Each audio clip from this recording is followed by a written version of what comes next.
international session for the HTCC RBF. As mentioned, my name is Michael Maina, working with CLASP, and I am leading the RBF component from CLASP side, alongside my colleague Ruth. Would you like to say a few words? Yeah, thank you, Michael, and welcome everyone. I'm Ruth Kimani, a senior associate with CLASP as well, where I'm supporting Mike in this program, which we're excited to speak to you more about today. Thank you. Thank you, Ruth. And we have Ella. Ella is working with GIZ, and as GIZ, they are part of the HTCC Uganda project. They are the lead implementers, and we are working with them in the implementation of the project. Ella, if you could say a few words.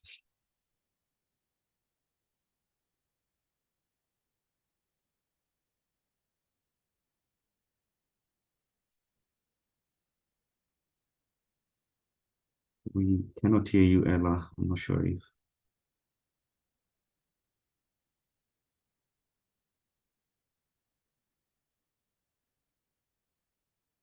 I think she may be having audio problems, but I think we can continue. Yep. So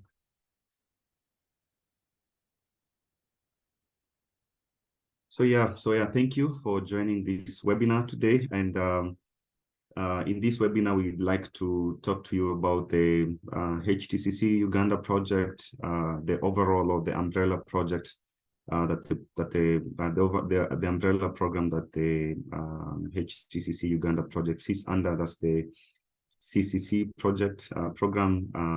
We'll talk about some of the key intervention areas, an overview of the Uganda project, the RBF, the aims and the scope of the RBF, including the technology and eligibility criteria. We'll talk about the RBF structure, how it's structured, how to apply, and even we'll talk about the project timelines, and we'll have a session for Q&A, about 20 minutes for questions. So yeah, I'll kick it off, and I will start by talking about the strengthening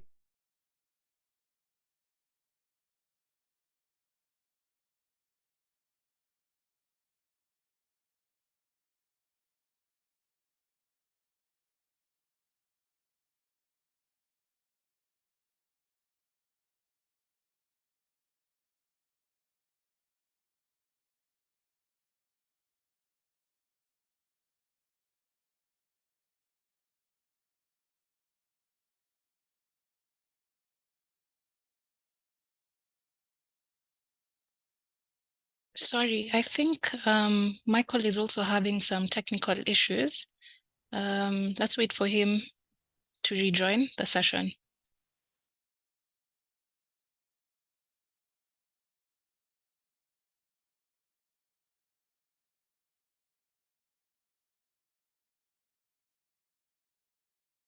The CCC program is implemented in 7 countries, including Uganda, and Uganda is lucky to have both the Africa Biodigester component, which is already under implementation, and the higher tier cooking component that is implemented in 4 countries, including Uganda. And this program is funded by the EU, implemented by the RVO, that's the Netherlands Enterprise Agency, in partnership with the EnDev program. I think most of you know the EnDev program, and in Uganda, this project is implemented by GIZ Uganda and CLASP. So on to the next slide.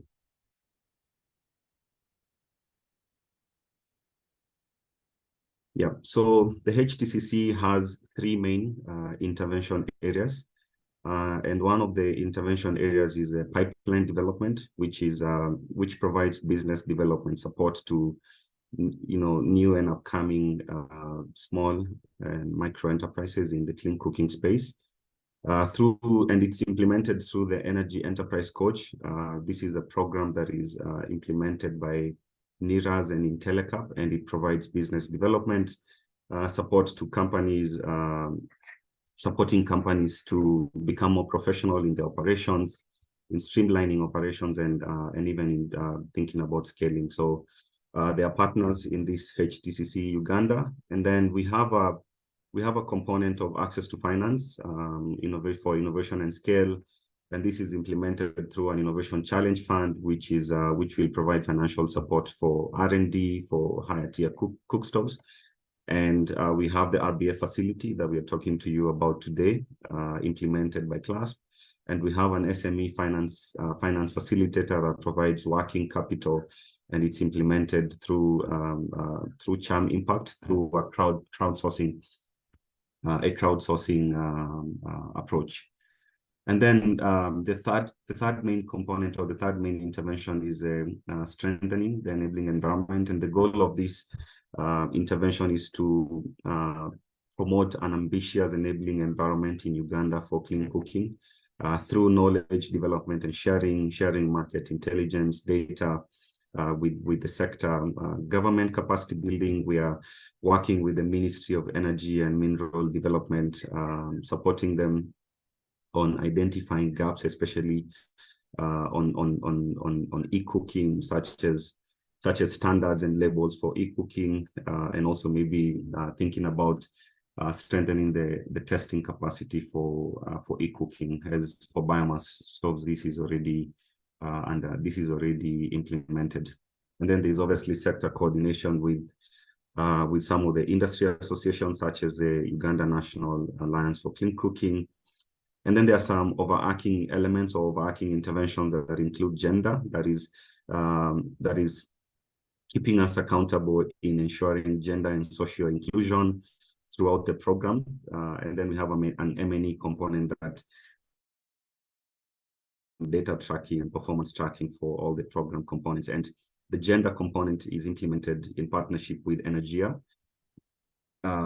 So, yep. Thank you. Next slide. Yeah, I will talk about the overview. I know I've mentioned some of the intervention areas, and what the HTCC Uganda really seeks to achieve at the end of the day is to have a strengthened entrepreneurial ecosystem for clean cooking in Uganda, supporting e-cooking and advanced biomass stoves. And our goal really is to support the sale of about 12,000 cookstoves, e-cooking cookstoves, and biomass stoves. This is split evenly: 6,000 e-cooking appliances and 6,000 advanced biomass stoves. And my colleague Ruth will talk to you about the criteria for inclusion criteria for the advanced biomass stoves, as well as the e-cooking appliances that we will be focusing on. And as I mentioned, GIZ are the lead implementers for this program under the GIZ EnDev program. And their role is really obviously the project management. They're leading on the Innovation Challenge Fund, as well as on the enabling environment, and CLASP is supporting the enabling environment component as well. But at CLASP, we are leading on the implementation, design and implementation of the RBF facility. So yeah, that's how the project is structured, and that is kind of the objective of the program. So next slide, I think my colleague will. So yeah, no, sorry, actually, this is still me. Yeah, so in terms of the objectives objectives and scope of the HTCC Uganda and the RBF, really, we want to support companies. So the RBF is a supply side RBF, targeting or supporting companies in the clean cooking space in Uganda, companies that sell higher tier biomass stoves, that's tier 3 and above. Biomass, both uncarbonized and uncarbonized biomass stoves, providing them access to finance so that they can be able to support their bulk procurement, to de-risk kind of investments in bulk procurement of e-cooking appliances and high-tier biomass stoves. And the project really is not limited to any geographical areas in Uganda, and it covers really pretty much the entire country. For e-cooking, obviously, our focus will be on grid-connected areas, but we are also encouraging companies that provide these e-cooking appliances in mini grid-connected areas to also apply. So yeah, and in terms of e-cooking, we have limited the e-cooking appliances to electric pressure cookers and electric induction stoves. My colleague Ruth will talk about the criteria for EPCs as well as that of the electric induction stoves. And then for biomass stoves, we have charcoal stoves, briquette stoves, biomass pellet stoves, wood stoves. We do not include bioethanol in this first round of the RBF, but we're still in discussion with sector players to see how we can be able to support the space as well. So we'll hand it over to my colleague Ruth to talk about the inclusion criteria in the next slide. Yeah, thank you, Michael. And yeah, picking up from where Michael has left and sort of like to reiterate around who are the eligible applicants for this RBF, as stated, is essentially higher tier cookstove manufacturers and distributors that operate and will sell within Uganda. And just to also mention that in scenarios where, for example, you have different distributors that would want to sort of like partner together and form sort of like a joint partnership to procure what we call bundled partnership. So we do allow that kind of collaboration, but as you make your applications, you basically do need to reach out to us around that specific request.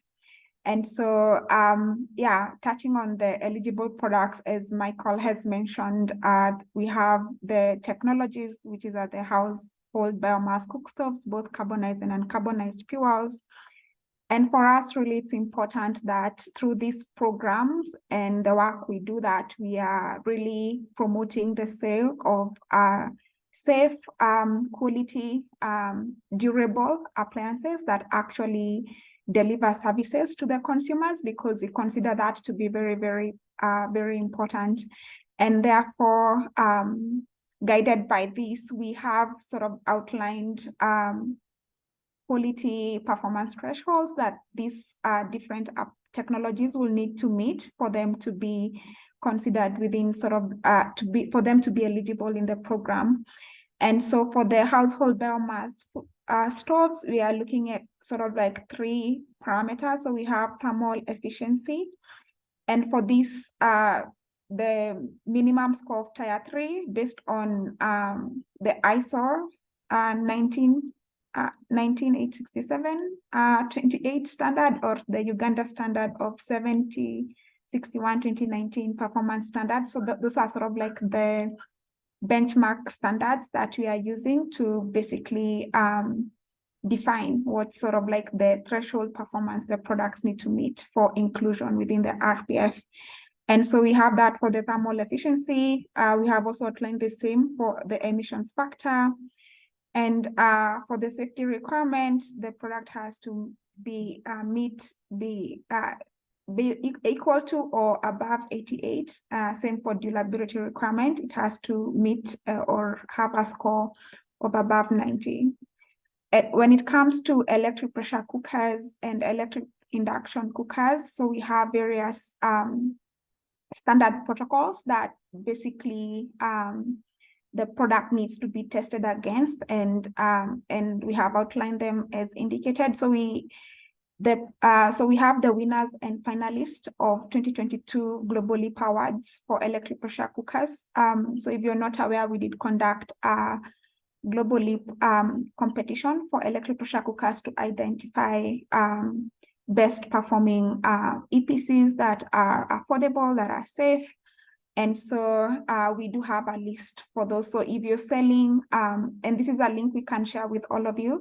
So if you're planning to distribute any of the products listed within that buyer's guide, those are already eligible. Or if you have a product that's already included within the Verasol product database. And as I mentioned, yeah, you'll also have a link to the Verasol product database, and you can see all the latest listed models of electric pressure cookers and EICs within that. Or the product needs to be tested against the global leap test method. And for this, we are already in partnership with local testing company that basically have been trained and undertake the testing for this. And then for electric induction stoves, same as above. So we have developed sort of like a rapid product assessment test procedure. And essentially what this means is that it's a process for testing that's more accelerated and sort of like more affordable, and it's undertaken locally. And so for all of, so basically, yeah, so there's a whole list of protocols that either or, so as long as a product is tested against either of these processes and meets the performance benchmark, then it's eligible. So for you to participate within the RBF, you don't really need, in case you're distributing products that either have not been tested or not yet, so you can still participate, and then testing can be done later. So it's not that it's a requirement. All products need to be tested first before you can apply. I am moving. Next slide, please, Elisa. Yeah, so how we've structured our RBF approach. So we are basically using the reverse auction process, whereby interested applicants basically decide or indicate the amount of subsidy funds that they want to, that they are requesting for.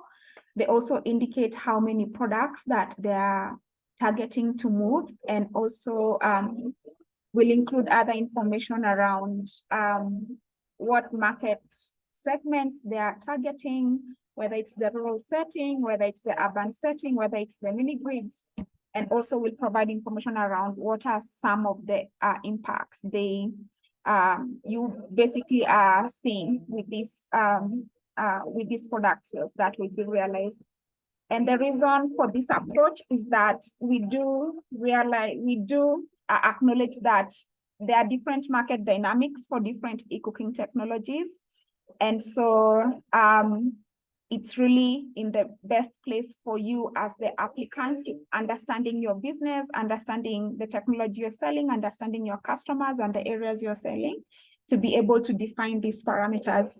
Therefore, we have not set any thresholds, whether for the product volumes or for the incentive amounts that you're asking for. And then, as mentioned, for the per unit subsidy, I apologize, there's some tree cutting that's happening here. I hope it's not too noisy. So how we are determining the per unit subsidy, that will be pegged on the product FOB price. Yeah, so if the product FOB price is $100 or $200, that's basically where you will be pegging your ask for the per unit subsidy. We've set a 50,000 maximum subsidy cap for individual participants. So therefore means that for each individual participant, that the maximum amount you can be awarded or ask for this RBF is set at 50,000.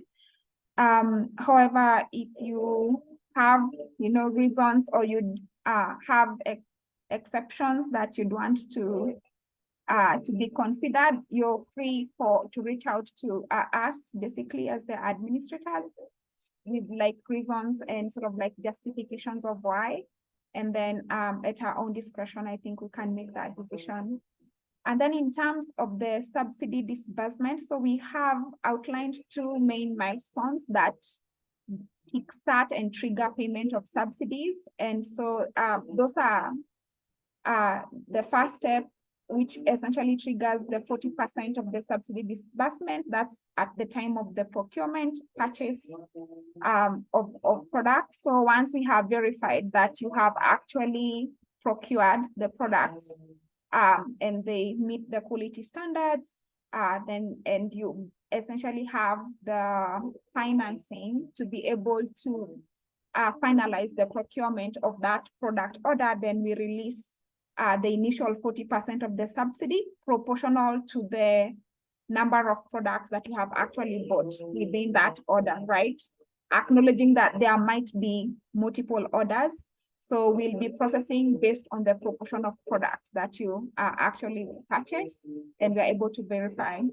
And then the 60% of the subsidy that's paid out once we have undertaken customer verification. And this will involve working with a third party who essentially would then call your customers to verify that they've bought the technology you've said you've sold, and also and in the area, and sort of like, yeah, so they'll do that verification to verify that the actual product has been sold, and also utilize that opportunity. It will be leveraged to also draw some information around what kind of initial impacts are they seeing that these technologies are having upon their livelihoods and overall.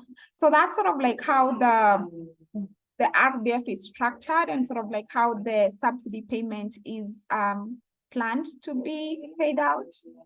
And yeah, and so as I mentioned, in terms of this verification processes, is that for this initial verification that that's pegged to the release of the 40%, that's an internal process that we do. And for the second verification, it's a third-party verification process. And so it will be very important that companies are able to share with us customer sales report, because then this enables for us to be able to share this information, and for the second step of the verification to be undertaken earlier, which enables faster triggering of the second disbursement. So next slide, please. Yeah, so how we are going to determine who are the successful companies. So we have outlined within this slide sort of like evaluation criteria that will be guiding us as we evaluate the applications that you're going to be sending in. And just to mention that the subsidy request form, where you basically do your application, all the questions within that form basically are geared towards answering sort of like these areas, these informational areas that will be essentially be using to evaluate. And so to start off, so value for money, whereby essentially we look at how much per unit subsidy amount that you're asking for a given product. And when we benchmark that against other similar requests for similar products, to see how that, I guess, compares. We'll also be looking at impact, and this is essentially looking at, I guess, the target sales that you're intending to sell, and also the expected or beneficiary impacts that you expect to realize by selling these kind of products. And then the third criteria we are looking at is the market segment, just to understand what portion of products are being sold in what areas or what segments of the market, whether it's the off-grid, the mini-grid, or the grid-connected areas. And as Michael mentioned, gender is important, and so we'll also try to see to what extent is perhaps, you know, like your commercial strategies or your sales strategies inclusive of both women and men, and making sure that, yeah, we are uplifting all members of the society, even as we implement this work.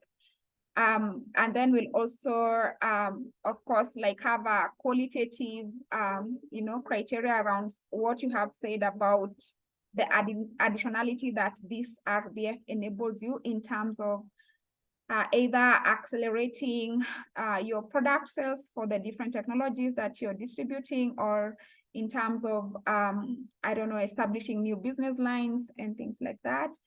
And overall organizational capacity, which is essentially information where we'll want to have a bit more understanding around what has been your historical sales track record for these technologies, And do you have ability for you to be able to finance the needed product orders that you intend to distribute, as well as the sales timeline? Are you able to meet your sales commitments within the project timeline that has been outlined?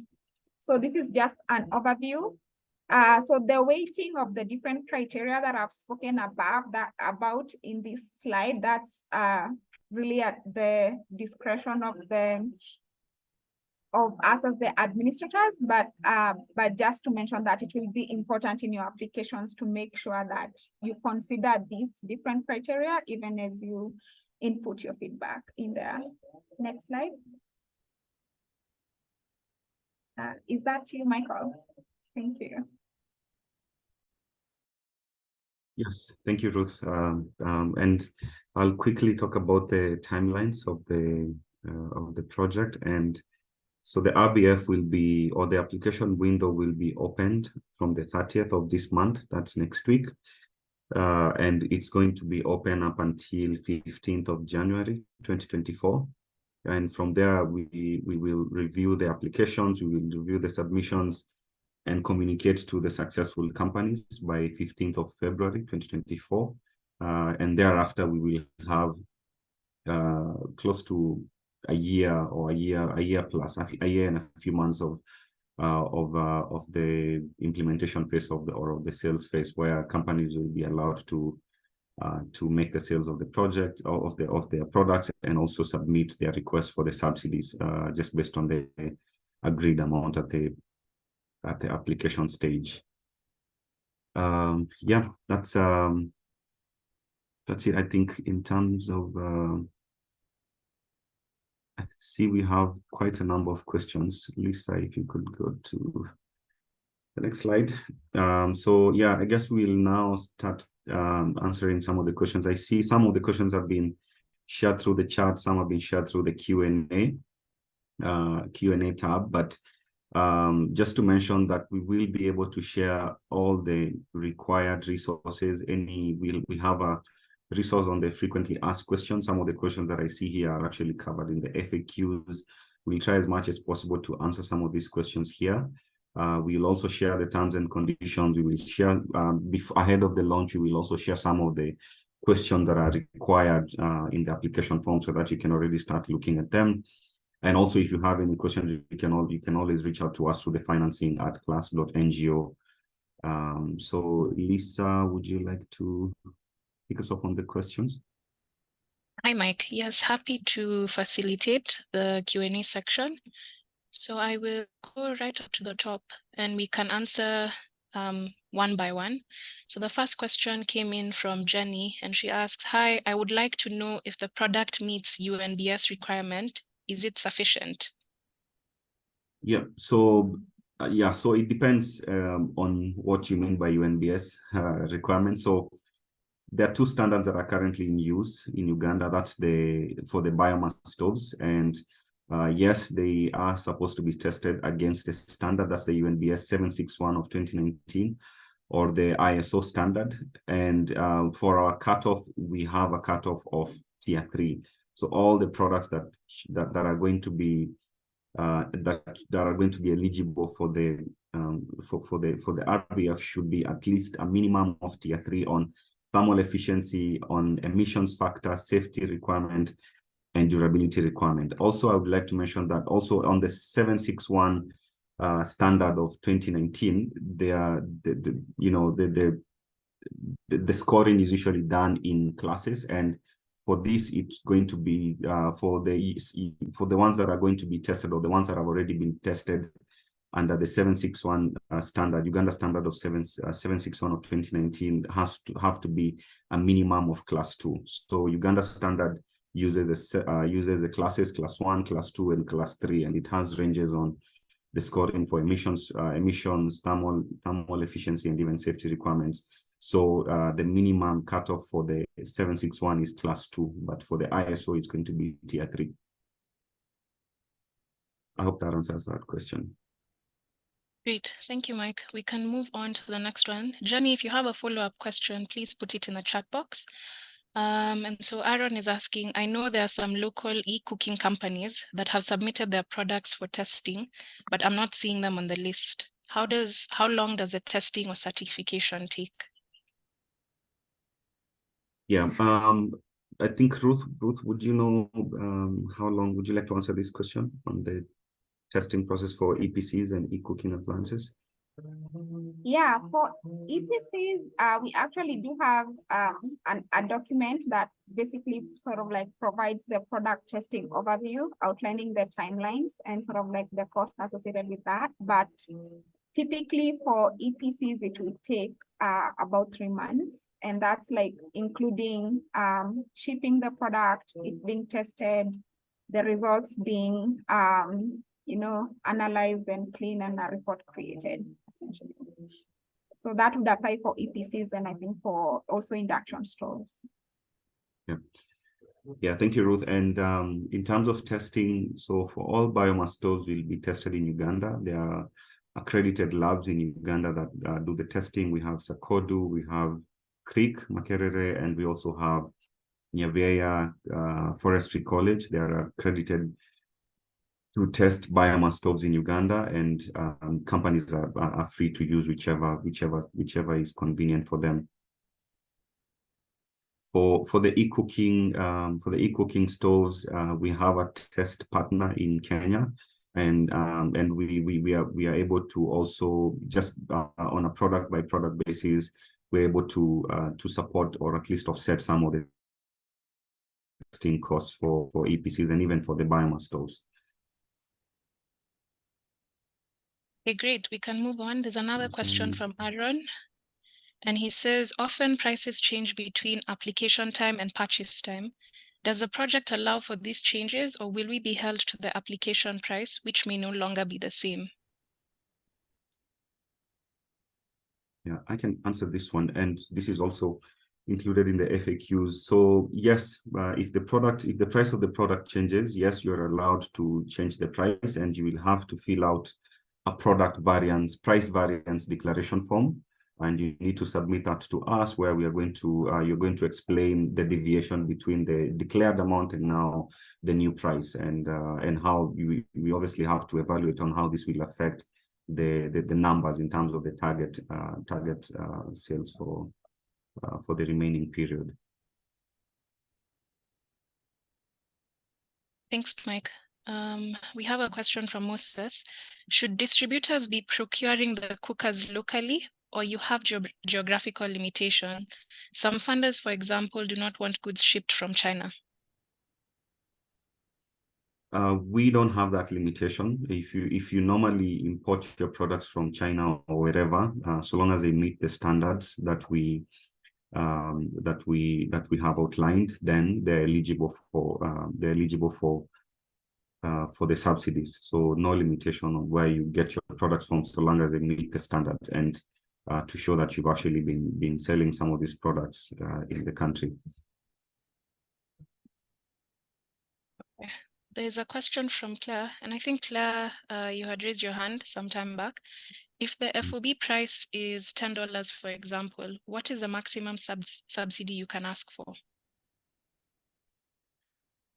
Right, I can try and answer this one, and then Ruth, if you want to jump in, please feel free to do that. So we don't have a cap on the subsidy amount that you can request for each product, and that's why the approach here is called a reverse auction, where you, as the applicant, you tell us, just based on whatever criteria you use, whether it's on you look at your financial situation or your financial position, and what you think you would need to unlock more sales, or even be able to expand to new geographies, or whatever you want to use the subsidy for. You let us know what the subsidy amount that you're requesting for the as a fraction of the FOB price. So if it's $10, for instance, that's the FOB price. You are the one to decide how much you want to request for the subsidy. It's not us to tell you. What we just do is that we just evaluate your application or your ask based on value for money, as Ruth highlighted. What are your historical sales? what is your organizational capacity to make the sales. If you say that you want to sell 1,000 products within a year, within a period of 6 months, then we need to see how have you been selling your products in the past, and if you're actually able to make the sales. So yeah, it's up to the companies to suggest the amount they want to ask for the subsidy.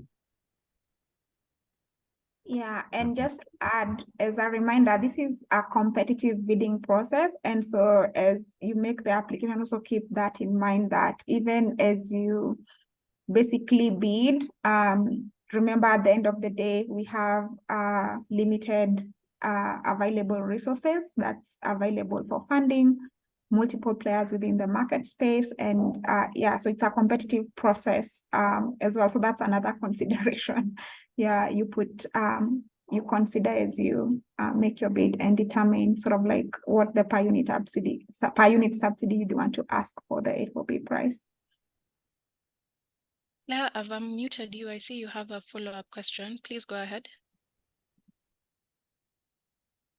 Sorry, this is Karin. I'm joining using players login details, but we work for the same company.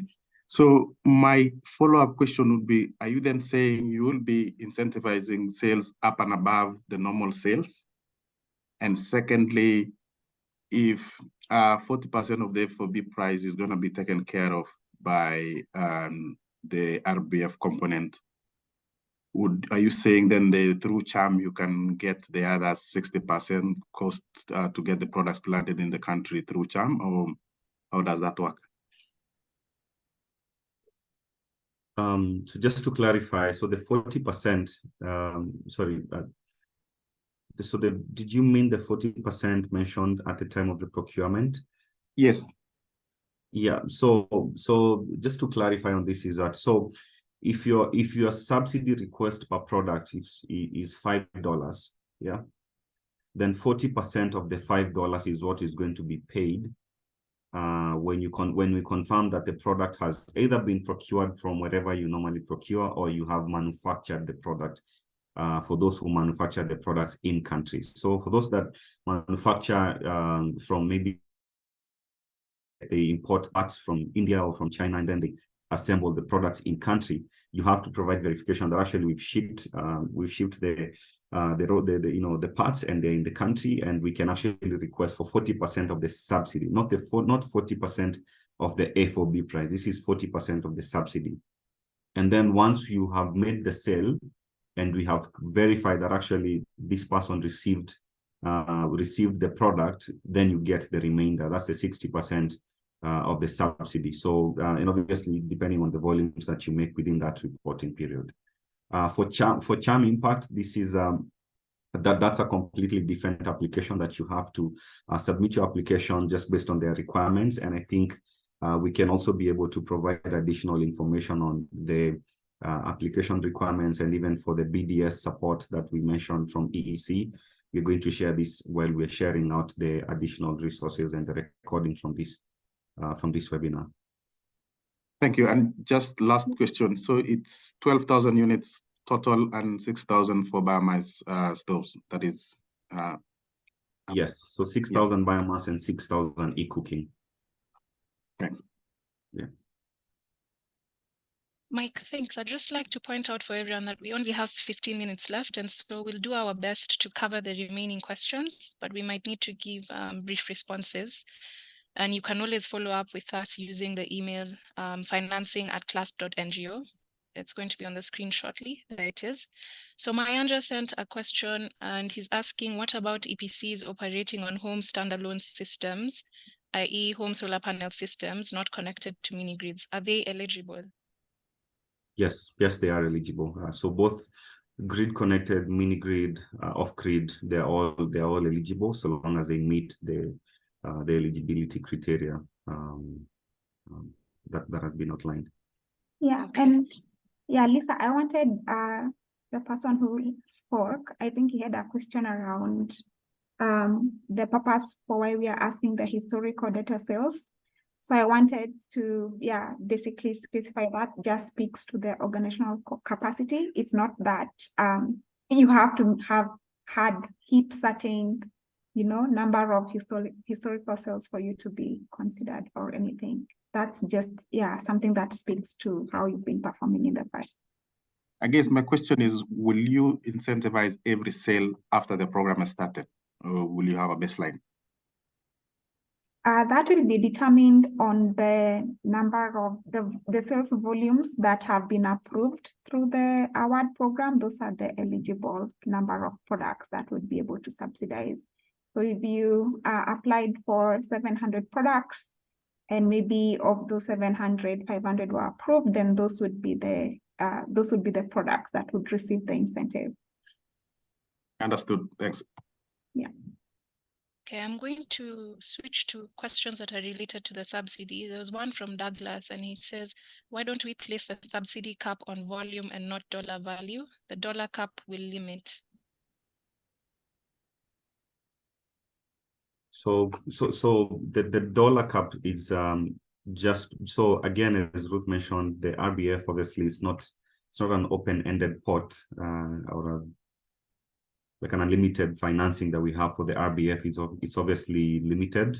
We have a cap on the RBF amount that we can be able to disburse to the company. So that's why we have a limit on 50,000 for every company. Because what we have seen in the past is some companies will actually come and say that, well, we can actually make sales worth $1 million or maybe $500,000. And then that means that you have to limit or you have to exclude other companies because that pot has already been secured, sort of. But then again, they are not able to make the sales during the period, and then we have to revise again the amount. We have to revise down their targets.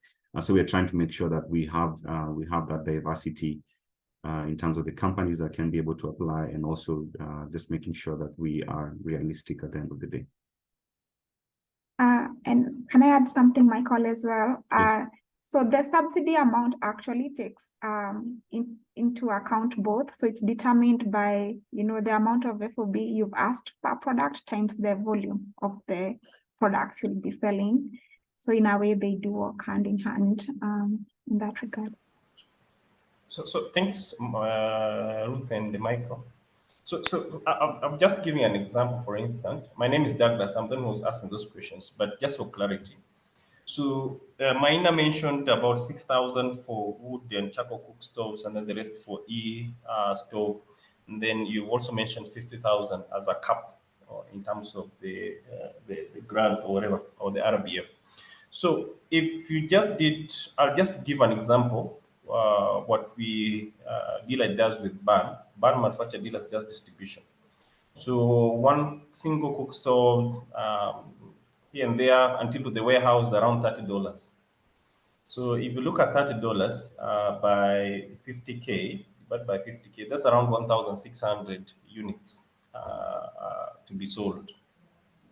And that's the reason I was saying, if you cap it, and this 1,600 units is going to be maybe the cap that you're going to place at the end of the day.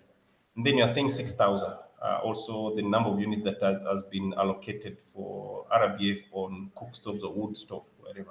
So it means, for instance, some companies, they are driving like almost 4,000, 3,000 units of cook stoves every month in Uganda. So it means this will only be partaken by only one company or two companies. And then the essence of, supporting the whole company that are eligible for this then becomes one. That's the reason I was saying, why don't you put the cap on the volumes instead of the dollar? Say, for instance, Delight or something, wherever, that you can only sell 5,000 cook stoves or 3,000 cook stoves or wherever that may be. That's number one. Number two, so that I can just finish up. Then number two is also on the gender balance.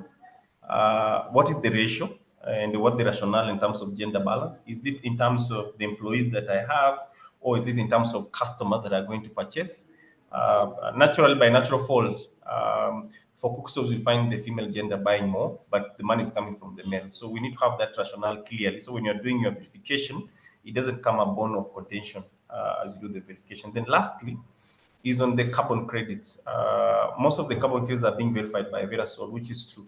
But in terms of these RBF, will you now ask for the carbon credit that different companies are getting from sale of cookstoves, and also this goes beyond the thought process of selling to on-grid consumers, because they don't surpass or they don't meet the criteria of getting the subsidy, because they're well off. Somebody has grid, they are well off. They're able to buy, the normal use of normal cooking energy. Unless we are saying it's not a matter of reducing the emission, but we're just subsidizing to support the customer. So that's where I'm getting some confusion. I think if I can get clarity on that, that would be quite good.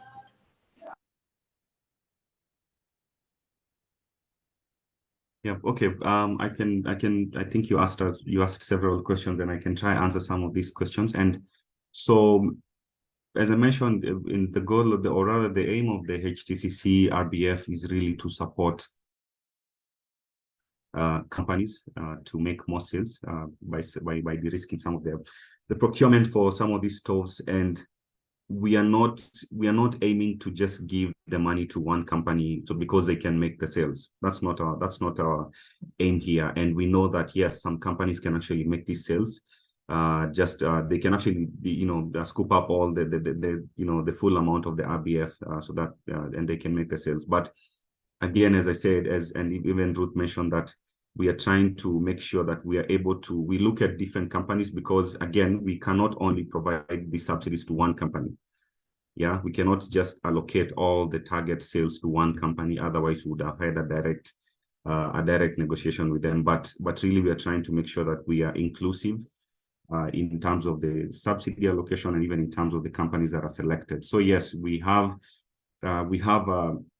encouraging that female-led of companies that are maybe majority owned by or led by women to apply. We don't have a cap, or at least a cap on maybe it has to be 50-50 split in terms of the management or in terms of the number of employees, but we do encourage women participation, and especially companies that are supported by women, and that's what we mean by gender. But also even for companies that have sales strategies that are focused on selling more to women, or supporting women enterprises, or supporting women in the country.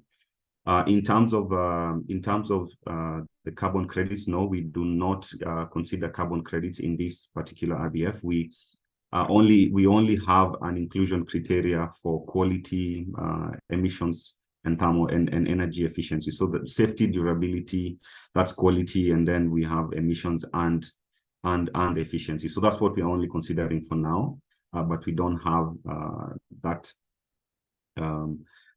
consideration for carbon credits. I hope that clarifies that. Yeah. So Michael, before you log off, so now for Uganda, we have 3 projects running, 2 projects. We have EnDev that is cutting across solar home system and energy, which from the presentation last week, it'd be around 10,000 UK. UGX for every unit sold, and the cap is around 180k units. We have also the UCC, which is going to run for 4 years, and the on cookstoves and energy thereabout is around 10k UGX. Again, open with a huge market. The EnDev, the good thing is focusing on the north part of Uganda. The USCC is cutting across the country. How are you going to manage double counting? Yeah, thanks for that. And yeah, that's also because that's also a concern that we have, but we have measures in place, especially when companies are reporting, to make sure that that there is no double counting. And even in terms of the verification that we have a very rigorous verification process, and even the verification agents that we are using, we're in discussions with the UECCC, we're in discussions with the EnDev team. Obviously, this is implemented by the EnDev team in Uganda as well. So we are trying to make sure that companies can easily report their sales. We also have another RBF that is currently running for e-cooking and other productive use of energy appliances in Uganda. That includes Uganda, and that doesn't mean that companies that if you're participating in another RBF, you cannot participate in this. We obviously have to find a way of how you can report for that RBF and how you can report for this, just to make sure that there is no double counting. Mike, thanks. We have only 3 minutes left, and so I will, maybe we can do 2 more questions. There was one that asks, how many companies are we looking to support? And then the one after that is about capacity. If a company has a capacity to deliver more than the 12,000 stoves within the implementation phase, is there scope for increasing the number of units and thus the subsidy amount? So at the moment, I cannot say yes, but that will depend on we have a finite pot of money, right? And based on the bids that we get, and we see that there is actually an opportunity to increase the number of sales, yes, that obviously can be considered. But at the moment, we're only working with the 12,000 stores target for now. And the number of companies that we're looking to support? We don't have a cap on that. That will obviously, yeah. So the pot defines or determines the products, and it also determines the companies that can be supported. Yeah. All right. I would say that now we need to close the Q&A segment just because I don't want to make the session go over time. But we have the questions and we'll be able to send follow-up responses. But again, please reach out directly to the email if you have a pressing question and want our team to respond to you. Thank you so much for joining, and look out for more communication. As Michael and Ruth mentioned, on the 30th of November, we'll be launching the RBF, and so there'll be more resources available and announcements via our social media channels.